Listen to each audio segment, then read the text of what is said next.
Leo's nose was cause for alarm, so Dad brought Puffs Plus lotion to save it from harm. Puffs has 50% more lotion and brings soothing relief. Don't get burned by winter nose. A nose in need deserves Puffs indeed. America's #1 lotion tissue. Watch Off the Clock today at 2 on KTLA 5.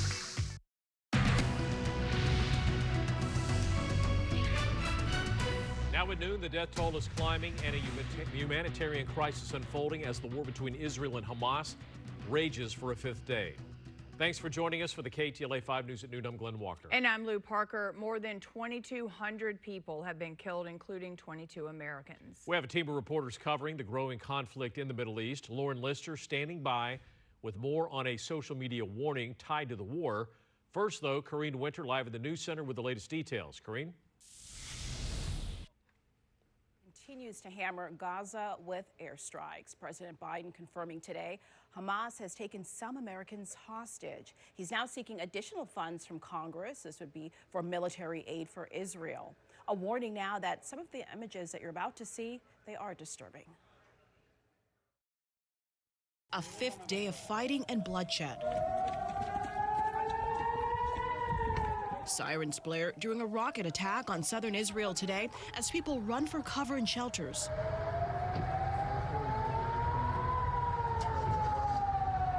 A similar scene in northern Israel with those desperately trying to survive aerial attacks. The more we learn about these sickening atrocities, the worse it gets. The U.S. Secretary of Defense condemning the attacks and promising America's swift action to protect Americans and innocent civilians there killed by the militant group Hamas. The USS Gerald R. Ford strike group has now arrived in the eastern Mediterranean.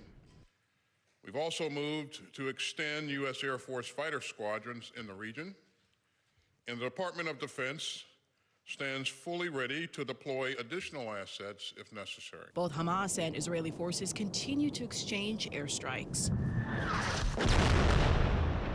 Along the Gaza Strip, Palestinians search to find safe areas. Entire neighborhoods flattened, hospitals overwhelmed with those wounded in the war, the assault by both sides intensifying. Residents in Gaza bracing for more conflict. The area's only power plant ran out of fuel and went offline today. More than 2,200 people have died on both sides. The number expected to grow. President Biden reaffirming this morning. We have to be crystal clear. There is no justification for terrorism, no excuse. My commitment to Israel's security and the safety of the Jewish people is unshakable. There's also support for Palestine. Dozens of refugees stood in solidarity in Beirut earlier today, speaking to a crowd gathered in unity. A Palestinian leader telling supporters the people in Gaza are not alone and that they'll continue standing with them until the very end. We've also learned today that some major airlines have temporarily stopped flights to Israel, like Delta and also American Airlines. They've canceled all flights to and from Tel Aviv through the beginning of December. That's the latest in the News Center. I'm Karine Winter. We'll send it back to you in the studio. All right, thank you, Karine. Correspondent Robert Sherman is on the ground in Tel Aviv. He heard from some survivors who made it out of kibbutz of Kfar Aza in southern Israel, where officials say that Hamas militants ambushed and massacred residents. We're still processing it. It's going to be a while, very long. There's no going back from this. How can we go back to live in that beautiful place when we know what happened there and all the people that we knew, that we saw on the pavements every day going from the kindergarten and back? Then how can we just keep going on like nothing ever happened? At this point, I'm in a numb state that I'm just disconnected from everything and just trying not to.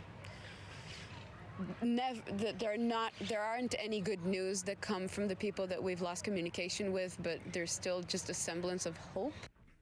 According to Israeli forces, dozens of residents were killed in Kfar Aza, including 40 children. At least 2 local Jewish schools here have issued a warning to families about violent and disturbing images that may be posted to social media. Those postings could include acts of torture and execution of hostages.